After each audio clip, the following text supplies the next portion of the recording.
Dejó que su víctima escribiera su última voluntad y su testamento para sus familiares. Después, les atormentó con llamadas aterradoras. ¿Han recibido hoy la carta? Sí. De acuerdo, entonces ya saben que esto no es ninguna broma. No se pudo localizar la llamada para apresar al secuestrador. Pero los científicos encontraron una pista en las últimas palabras de la víctima.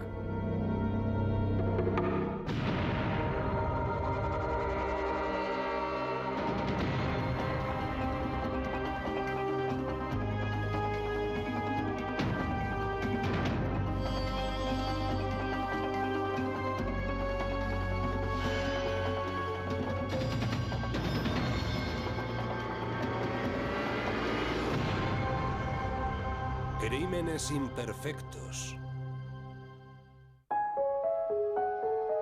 Shari Smith, de 17 años, tenía toda una vida por delante. En 2 días iba a tener el honor de cantar el himno nacional en la ceremonia de graduación del Instituto Lexington. Después pensaba hacer un crucero con sus compañeros de clase. Ella era como el pegamento que mantenía unida a la familia, era la alegría de la familia. A las 3:38 de la tarde del 31 de mayo de 1985, Shari llegó a casa después de asistir a la fiesta de graduación. Se detuvo en el buzón de correos a unos 200 metros de la casa. Su padre vio cómo llegaba en su coche desde el despacho de la casa. Pasaron 5 o 10 minutos y de repente me di cuenta de que Shari todavía no había entrado en la casa. Yo presentía que tenía que haberle pasado algo, así que salí corriendo, bajé al garaje, me subí al coche y fui hasta el buzón de correos. Bob Smith encontró la puerta del coche de su hija abierta, el motor en marcha y el bolso de Shari sobre el asiento. Vi huellas de pies descalzos que iban hasta el buzón, pero no había huellas que volvieran. Y me dijo, cariño, no sé cómo decirte esto, pero el coche de Shari está en la entrada con el motor encendido y ella no está dentro. Y recuerdo que dije, Dios mío, mi Shari no. Presa del pánico, la pareja llamó a la oficina del sheriff del condado de Lexington. En el suelo junto al buzón había cartas tiradas, lo que significaba que había salido a coger el correo y que probablemente fuera secuestrada en ese momento. Buscamos cualquier cosa que parezca fuera de lo normal. El sheriff del condado de Lexington organizó inmediatamente la mayor operación de búsqueda de la historia de Carolina del Sur. No sabíamos si Shari conocía o no al agresor, y desde luego no teníamos motivos para pensar que quisiera escaparse de casa o que se hubiera querido ir sola. Quiero decirle a quien quiera que tenga a nuestra hija Shari que nos la devuelva, porque la echamos de menos. La queremos. Por favor, queremos que vuelva a casa donde debe estar. Lo único que podían hacer sus padres era esperar. La familia Smith era una familia muy influyente en la comunidad y no podíamos pensar en otra razón para que la secuestraran que no fuera a cobrar un rescate. Así que dedujimos que el individuo o los individuos responsables establecerían contacto con la familia. Las sospechas del sheriff resultaron ser ciertas. 2 días después de que Shari fuera secuestrada, los Smith recibieron una llamada telefónica. Un hombre con una extraña voz distorsionada exigía hablar con la señora Smith. Para demostrar que la llamada no era una broma pesada, describió el traje de baño negro y amarillo que Shari llevaba puesto debajo de los pantalones cortos y la camisa. Dijo que la soltaría. Dijo que ella estaba bien y que estaban viendo la televisión, que había comido un poco, que le estaba dando mucha agua y que estaba muy bien. No pidió ningún rescate, pero les dijo a los Smith que recibirían una carta por la mañana. Primero pensé que se trataba de alguien con cierta sofisticación a la hora de cometer sus crímenes, que no era la primera vez que estaba implicado en abusos sexuales y que llevaba bastante tiempo pensando en cometer un crimen así. El agente Walker estaba de acuerdo en que todas las esperanzas de encontrar a Shari estaban en la carta que el secuestrador había dicho que iba a llegar. Despertamos al jefe de correos de Lexington en fin de semana. Fuimos a la oficina de correos y empezamos a buscar la carta. Todos llevábamos guantes de plástico y empezamos a revisar todo el correo hasta que encontramos una carta dirigida a los Smith. Dentro del sobre había una carta con 2 páginas escritas con la letra de Shari. En la primera página había un encabezado que decía: última voluntad y testamento. El secuestrador de Shari Smith había permitido a la joven escribir una carta de 2 páginas a su familia en la que les decía cuánto les quería. Me sentía totalmente impotente, pero aún tenía esperanzas. Mantuve las esperanzas hasta el final, pero no podía hacer nada. Cuando leí Última voluntad y testamento, me quedé helado y me sentí totalmente impotente. No sabía qué decir ni qué hacer, y lo más difícil fue tener que enseñarle la carta a mi mujer. Por favor, no dejéis que esto arruine vuestras vidas, decía la carta de Shari. Seguid viviendo día a día en la fe de Jesús. Sé que algún bien saldrá de todo esto. Mi espíritu siempre estará con vosotros y en vosotros. Entre paréntesis estaban las palabras ataúd cerrado. El sheriff Metz envió inmediatamente la carta al laboratorio criminalista de Carolina del Sur, esperando que el analista forense de documentos, Mickey Dawson, pudiera encontrar alguna pista. Buscaba huellas o pistas en la escritura. Buscaba cualquier prueba que pudiera resultar útil, como fibras o pelos. Después de recibir la carta, el secuestrador volvió a llamar a la familia Smith. ¿Han recibido ya la carta? Sí, ha llegado. ¿Entonces me creen ahora? Bueno, no sé si creerle del todo, porque no he podido hablar con Shari. Y necesito saber si Shari está bien. Lo sabrá dentro de 2 o 3 días. ¿Y por qué 2 o 3 días? Que suspendan la búsqueda. Aquella misma tarde, volvió a llamar diciendo que Shari estaba viva y dando a entender que la liberaría pronto. Quiero que sepan otra cosa. Shari ahora es parte de mí, físicamente, mentalmente, emocionalmente y espiritualmente. Ahora nuestras almas son una. La llamada fue localizada y se había hecho desde el teléfono público de una tienda de comestibles de Lexington. Pero en 1985 era una operación complicada. Las autoridades tardaban 15 minutos en localizar una llamada y llegar hasta el lugar desde donde se había hecho. El secuestrador solo hablaba durante breves espacios de tiempo. 5 días después del secuestro de Shari, volvió a llamar y estuvo hablando con la madre de Shari y su hermana de 21 años, Dawn. A las 4:58 de la mañana. No, espere un momento. Fue a las 3:10 de la mañana del sábado 1 de junio cuando escribió lo que recibieron. A las 4:58 de la mañana del sábado 1 de junio. De acuerdo, entonces el sábado 1 de junio a las 4:58 de la mañana. Nos convertimos en uno. Nos convertimos en uno. ¿Qué significa eso? Nada de preguntas ahora, por favor. Dígale al sheriff Metz que no siga buscando. La bendición está cerca. No mate a mi hija. Por favor, no la mate. Os queremos y os echamos de menos a todos. Podéis descansar esta noche. Pero déjeme... Adiós. Espere un momento. Ha colgado mamá. Al día siguiente, hizo otra llamada. ¿Diga? Escuche con atención. Por la autopista 378 oeste hasta el cruce. Coja la salida de Prosperity. Siga recto 3 kilómetros. Gire a la derecha en la señal de Moose Lodge número 103. Siga 500 metros. Gire a la izquierda al ver una casa blanca. Vaya al jardín trasero. A 2 metros de ahí les estaremos esperando. Dios nos ha elegido. Yo se lo supliqué a los agentes. Les dije, quiero ir, déjenme acompañarles. Tengo que ir a buscar a mi hija Shari.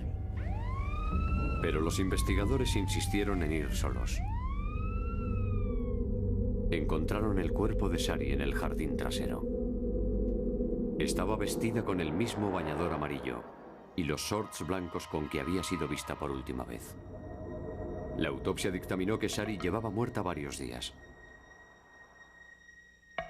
En opinión de los investigadores, el secuestrador de Shari había revelado de forma inadvertida la hora en la que la había asesinado al corregirse cuando facilitaba la hora en la que la joven había escrito la carta. La conclusión era que Shari había muerto a las 4:58 de la mañana del 1 de junio, 2 horas después de haber escrito la carta. De ser así, Shari habría permanecido con vida solo durante 12 horas después del secuestro. Lo que nunca olvidaré son esas palabras que escribió: ataúd cerrado. No me imagino lo que debía estar pasando por su cabeza al saber lo que iba a pasar. Ella ya sabía que encontrarían su cuerpo en tan mal estado que tendrían que cerrar el ataúd. Según el agente Walker, el asesino intentaba ganar tiempo mientras el cadáver estaba a la intemperie, lo que reduciría las posibilidades de encontrar importantes pruebas forenses. El médico forense encontró restos de cinta adhesiva en la cara de Shari, un indicio de que la causa de la muerte podría haber sido la asfixia. Tenía el pelo mucho más corto. Tuvo que cortarle el pelo con la cinta para evitar que quedara algún resto. Y eso nos indicaba que tenía alguna experiencia criminal o al menos algunos conocimientos mínimos. Basándose en los conocimientos adquiridos tras muchos casos parecidos, el FBI formuló una hipótesis. El perfil que hicimos del individuo era que se trataba de un varón de raza blanca que hubiera estado casado, un matrimonio fracasado, que actualmente no tiene pareja, de 20 y tantos o 30 y tantos años y con antecedentes por agresiones sexuales.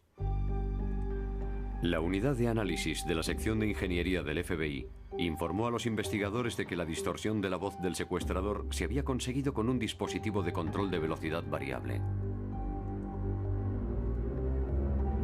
Pensábamos que por su trabajo o por estudios realizados debía tener algunos conocimientos de electrónica. Para los investigadores, el asesino lo había planeado todo y estaba leyendo un guión, lo que se hizo evidente al confundirse sobre la hora en la que Shari escribió la carta. A las 4:58 de la mañana. No, perdón, espere un momento. Como última y terrible tortura para la familia, el asesino volvió a llamar la noche del entierro de Shari. Era una llamada a cobro revertido. Quería explicarnos cómo había matado a Shari y dijo: ¿aceptan la llamada? ¿Quién querría aceptarla? Pero no teníamos más remedio, teníamos que hacer que hablara para averiguar dónde estaba. Unas semanas después, el asesino volvió a llamar. Pero ahora ya no quería seguir hablando de Shari.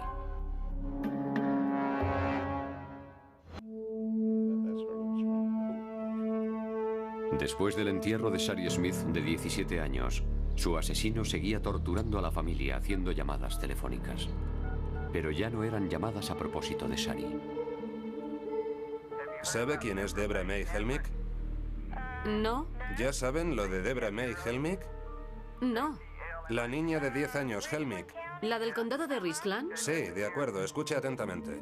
2 semanas después de que Shari Smith fuera secuestrada, Debra May Helmick también era secuestrada frente a la caravana de sus padres en el condado de Richland, a 40 kilómetros de la casa de los Smith. Su padre estaba dentro, a solo 10 metros de ella. Un vecino vio como alguien llegaba en un coche, salía del vehículo y cogía a Debra antes de escapar a toda velocidad. Igual que Shari, Debra era rubia con ojos azules, pero a diferencia de Shari, Debra era solo una niña. Gire a la derecha en el último camino de tierra antes de llegar al stop del número 2 de Notts Road. Cruce la cadena con la señal de prohibido el paso. Siga 50 metros y después 10 metros a la izquierda. Debra May está esperando. Que Dios nos perdone a todos. Sabía que estábamos tratando con el mismo individuo. Ahora los investigadores sabían que buscaban a un asesino en serie. Basándose en anteriores investigaciones criminales, las autoridades dedujeron que el asesino estaría adoptando un comportamiento más compulsivo. Estaría más delgado, habría empezado a beber, iría descuidado y sin afeitar, y estaría ansioso por hablar del asesinato. En la División de Criminología de Carolina del Sur, los científicos seguían estudiando la única prueba física que tenían: el testamento escrito por Shari. Estaba escrito en un papel rayado de un bloc de notas. El experto en análisis forense de documentos, Mickey Dawson, pensaba que podría descubrir las imágenes latentes o las notas que pudieran estar en la página anterior del bloc empleando un aparato de detección por electrostática. Cuando recibí el sobre, lo llevé al laboratorio y lo abrí sobre un papel esterilizado. y con unos guantes separé las hojas, hice el análisis ocular previo y después puse cada hoja por separado en una caja humidificadora. Aumentar la humedad del papel serviría para favorecer la conductividad y obtener un mejor resultado con las cargas eléctricas. Se colocó el documento sobre una placa de bronce y se activó el campo magnético. Después se aplicó una sustancia parecida a los polvos que se utilizan para las huellas dactilares. Combinando esas técnicas empiezan a formarse las imágenes latentes. Con la primera prueba de Dawson apareció lo que parecía ser una lista de la compra. Había unas facturas y una lista de números que había dejado alguien para llamar en caso de emergencia. Dawson consiguió identificar lo que parecía parte de un número de teléfono.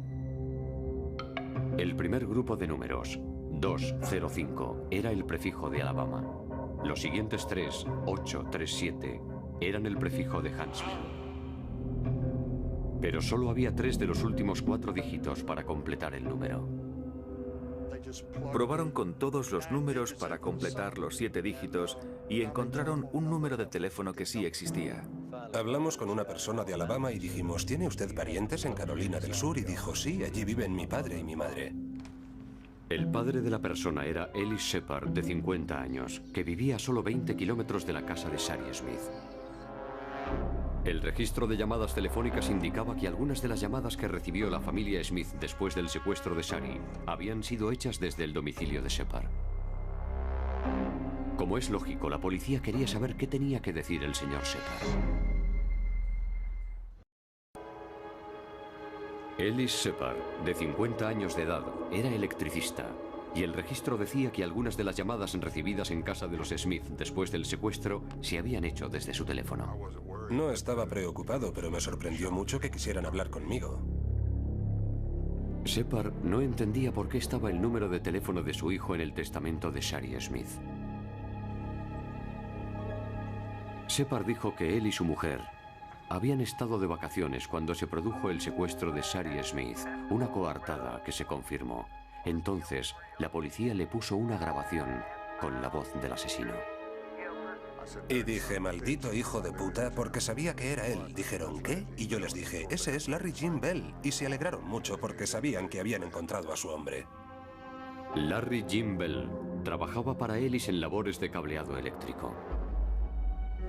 Bell estuvo cuidando la casa de los Shepard durante las 6 semanas que habían estado de vacaciones. Le había dejado a Bell unos cuantos números por si ocurría algo mientras nosotros estábamos fuera de vacaciones. Esas páginas se entregaron a los investigadores. Con una transparencia de la nota original de los Shepard, se hizo una superposición con la carta del testamento de Shari. La nota de los Shepard coincidía a la perfección con la carta de Shari, demostrando que Shari había usado la hoja siguiente que había en el cuaderno. Los Shepard también dijeron que cuando Bell fue a recogerles al aeropuerto, les estuvo hablando todo el rato del secuestro y el asesinato de la hija de los Smith. Bell había adelgazado mucho, estaba sin afeitar y parecía muy alterado. Esto es un vídeo de la policía grabado en el interior del domicilio de los Shepard. Los investigadores encontraron 6 cabellos rubios en el baño que bajo el microscopio coincidían con el pelo de Shari. El sello conmemorativo con el dibujo de un pato que se usó para enviar el testamento de Shari coincidía con una hoja de sellos encontrada en un cajón del despacho de Shepard. Juro por Dios que los demandaré a todos. Bell fue detenido a la mañana siguiente. Estaba muy sorprendido de que ahora las autoridades centraran la investigación en él. Como el FBI había predicho, Bell ya había estado involucrado en varios casos de abusos sexuales desde la infancia. Había tenido problemas por hacer llamadas obscenas y en otra ocasión incluso por intentar secuestrar a una joven estudiante de intercambio de la Universidad de Carolina del Sur. Al ser interrogado, Bell negó cualquier participación en los asesinatos de Shari Smith y Debra Helmick. Lo único que decía era que Larry Jim Bell no había sido, que había sido el Larry Jim Bell malo. Larry Jim Bell fue juzgado por el asesinato de Shari Smith en enero de 1986. En las conclusiones dije al jurado que Shari había tenido el valor y la entereza de escribir su testamento. Y le enseñé al jurado el bolígrafo que habíamos encontrado en el domicilio de los Shepard. Y dije, ahora deben ustedes tener el mismo valor para poner su firma en la sentencia de muerte.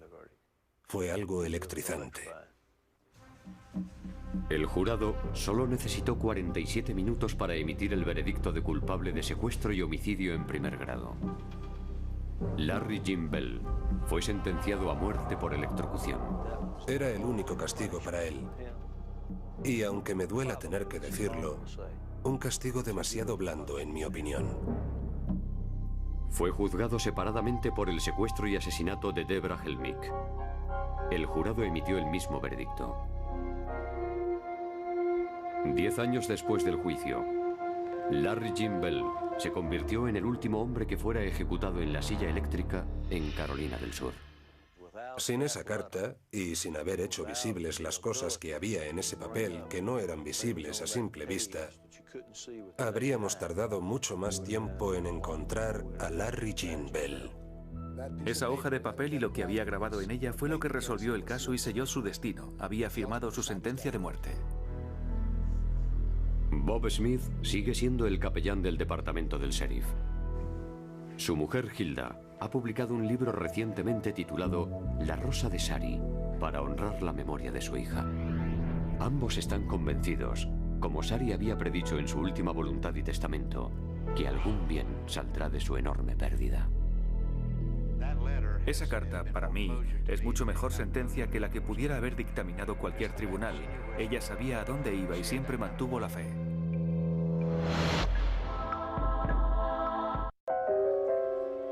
Dejó que su víctima escribiera su última voluntad y su testamento para sus familiares.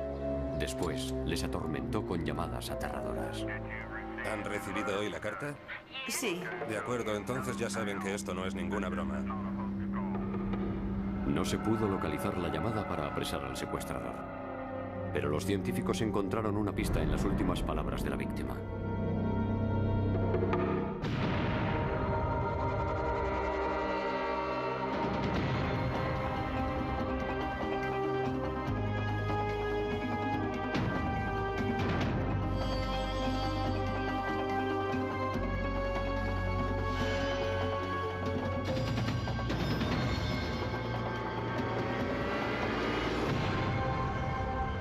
Crímenes imperfectos. Shari Smith, de 17 años, tenía toda una vida por delante. En 2 días iba a tener el honor de cantar el himno nacional en la ceremonia de graduación del Instituto Lexington. Después pensaba hacer un crucero con sus compañeros de clase. Ella era como el pegamento que mantenía unida a la familia, era la alegría de la familia. A las 3:38 de la tarde del 31 de mayo de 1985, Shari llegó a casa después de asistir a la fiesta de graduación. Se detuvo en el buzón de correos a unos 200 metros de la casa. Su padre vio cómo llegaba en su coche desde el despacho de la casa. Pasaron 5 o 10 minutos y de repente me di cuenta de que Shari todavía no había entrado en la casa. Yo presentía que tenía que haberle pasado algo, así que salí corriendo, bajé al garaje, me subí al coche y fui hasta el buzón de correos. Bob Smith encontró la puerta del coche de su hija abierta, el motor en marcha y el bolso de Shari sobre el asiento. Vi huellas de pies descalzos que iban hasta el buzón, pero no había huellas que volvieran.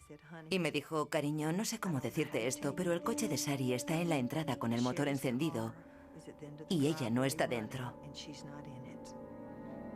Y recuerdo que dije, Dios mío, mi Shari no. Presa del pánico, la pareja llamó a la oficina del sheriff del condado de Lexington.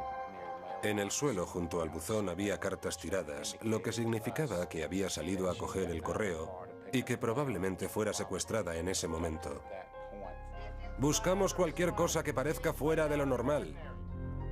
El sheriff del condado de Lexington organizó inmediatamente la mayor operación de búsqueda de la historia de Carolina del Sur.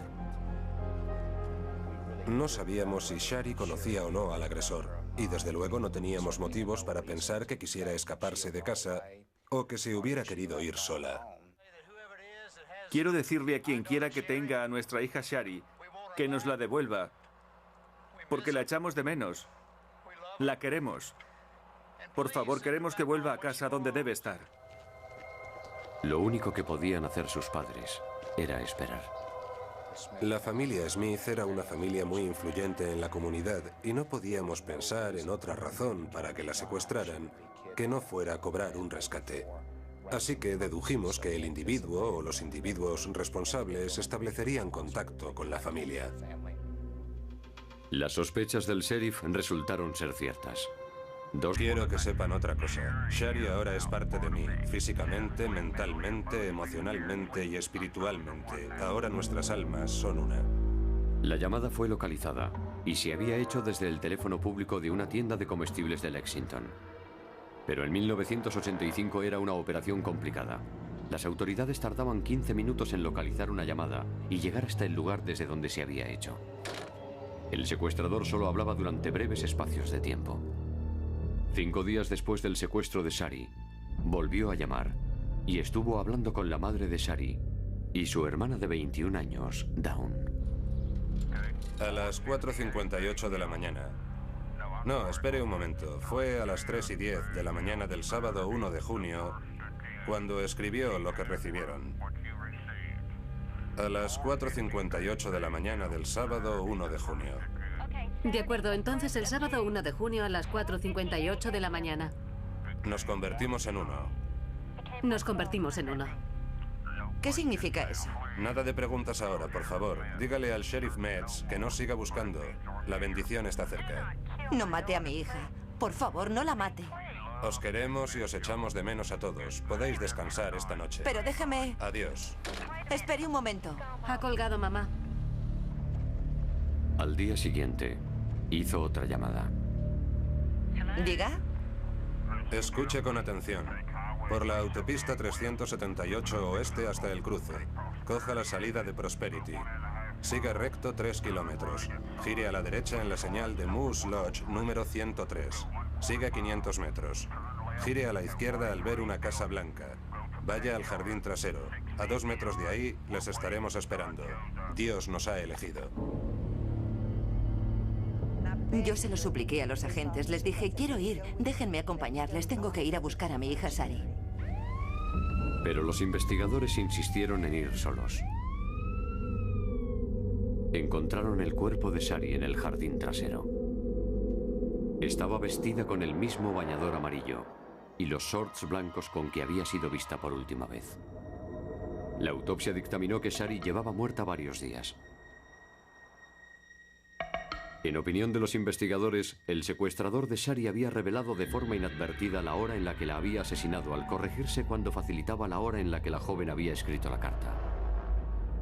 La conclusión era que Shari había muerto a las 4:58 de la mañana del 1 de junio, 2 horas después de haber escrito la carta.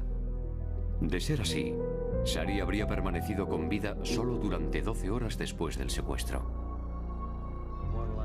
Lo que nunca olvidaré son esas palabras que escribió, ataúd cerrado.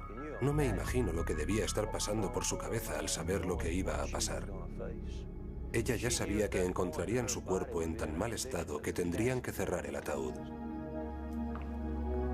Según el agente Walker, el asesino intentaba ganar tiempo mientras el cadáver estaba a la intemperie, lo que reduciría las posibilidades de encontrar importantes pruebas forenses. El médico forense encontró restos de cinta adhesiva en la cara de Shari, un indicio de que la causa de la muerte podría haber sido la asfixia. Tenía el pelo mucho más corto. Días después de que Shari fuera secuestrada, los Smith recibieron una llamada telefónica. Un hombre con una extraña voz distorsionada exigía hablar con la señora Smith. Para demostrar que la llamada no era una broma pesada, describió el traje de baño negro y amarillo que Shari llevaba puesto debajo de los pantalones cortos y la camisa. Dijo que la soltaría. Dijo que ella estaba bien y que estaban viendo la televisión, que había comido un poco, que le estaba dando mucha agua y que estaba muy bien. No pidió ningún rescate, pero les dijo a los Smith que recibirían una carta por la mañana. Primero pensé que se trataba de alguien con cierta sofisticación a la hora de cometer sus crímenes, que no era la primera vez que estaba implicado en abusos sexuales y que llevaba bastante tiempo pensando en cometer un crimen así. El agente Walker estaba de acuerdo en que todas las esperanzas de encontrar a Shari estaban en la carta que el secuestrador había dicho que iba a llegar. Despertamos al jefe de correos de Lexington en fin de semana. Fuimos a la oficina de correos y empezamos a buscar la carta. Todos llevábamos guantes de plástico y empezamos a revisar todo el correo hasta que encontramos una carta dirigida a los Smith. Dentro del sobre había una carta con 2 páginas escritas con la letra de Shari. En la primera página había un encabezado que decía: última voluntad y testamento. El secuestrador de Shari Smith había permitido a la joven escribir una carta de 2 páginas a su familia en la que les decía cuánto les quería. Me sentía totalmente impotente, pero aún tenía esperanzas. Mantuve las esperanzas hasta el final, pero no podía hacer nada. Cuando leí Última voluntad y testamento, me quedé helado y me sentí totalmente impotente. No sabía qué decir ni qué hacer, y lo más difícil fue tener que enseñarle la carta a mi mujer. Por favor, no dejéis que esto arruine vuestras vidas, decía la carta de Shari. Seguid viviendo día a día en la fe de Jesús. Sé que algún bien saldrá de todo esto. Mi espíritu siempre estará con vosotros y en vosotros. Entre paréntesis estaban las palabras ataúd cerrado. El sheriff Metz envió inmediatamente la carta al laboratorio criminalista de Carolina del Sur, esperando que el analista forense de documentos, Mickey Dawson, pudiera encontrar alguna pista. Buscaba huellas o pistas en la escritura. Buscaba cualquier prueba que pudiera resultar útil, como fibras o pelos. Después de recibir la carta, el secuestrador volvió a llamar a la familia Smith. ¿Han recibido ya la carta? Sí, ha llegado. ¿Entonces me creen ahora? Bueno, no sé si creerle del todo, porque no he podido hablar con Shari. Y necesito saber si Shari está bien. Lo sabrá dentro de 2 o 3 días. ¿Y por qué 2 o 3 días? Que suspendan la búsqueda. Aquella misma tarde, volvió a llamar diciendo que Shari estaba viva y dando a entender que la liberaría pronto. Tuvo que cortarle el pelo con la cinta para evitar que quedara algún resto. Y eso nos indicaba que tenía alguna experiencia criminal o al menos algunos conocimientos mínimos. Basándose en los conocimientos adquiridos tras muchos casos parecidos, el FBI formuló una hipótesis. El perfil que hicimos del individuo era que se trataba de un varón de raza blanca que hubiera estado casado, un matrimonio fracasado, que actualmente no tiene pareja, de 20 y tantos o 30 y tantos años y con antecedentes por agresiones sexuales. La unidad de análisis de la sección de ingeniería del FBI informó a los investigadores de que la distorsión de la voz del secuestrador se había conseguido con un dispositivo de control de velocidad variable. Pensábamos que por su trabajo o por estudios realizados debía tener algunos conocimientos de electrónica. Para los investigadores, el asesino lo había planeado todo y estaba leyendo un guión, lo que se hizo evidente al confundirse sobre la hora en la que Shari escribió la carta. A las 4:58 de la mañana. No, perdón, espere un momento. Como última y terrible tortura para la familia, el asesino volvió a llamar la noche del entierro de Shari. Era una llamada a cobro revertido. Quería explicarnos cómo había matado a Shari y dijo: ¿aceptan la llamada? ¿Quién querría aceptarla? Pero no teníamos más remedio, teníamos que hacer que hablara para averiguar dónde estaba. Unas semanas después, el asesino volvió a llamar. Pero ahora ya no quería seguir hablando de Shari.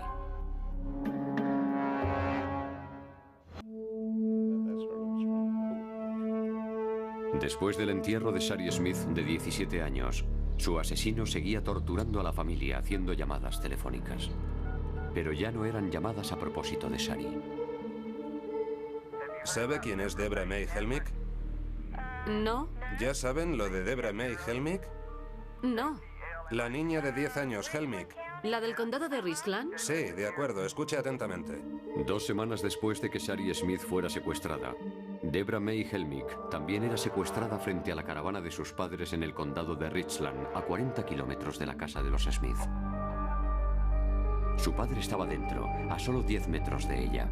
Un vecino vio como alguien llegaba en un coche, salía del vehículo y cogía a Debra antes de escapar a toda velocidad. Igual que Shari, Debra era rubia con ojos azules, pero a diferencia de Shari, Debra era solo una niña. Gire a la derecha en el último camino de tierra antes de llegar al stop del número 2 de Notts Road. Cruce la cadena con la señal de prohibido el paso. Siga 50 metros y después 10 metros a la izquierda. Debra May está esperando. Que Dios nos perdone a todos. Sabía que estábamos tratando con el mismo individuo. Ahora los investigadores sabían que buscaban a un asesino en serie.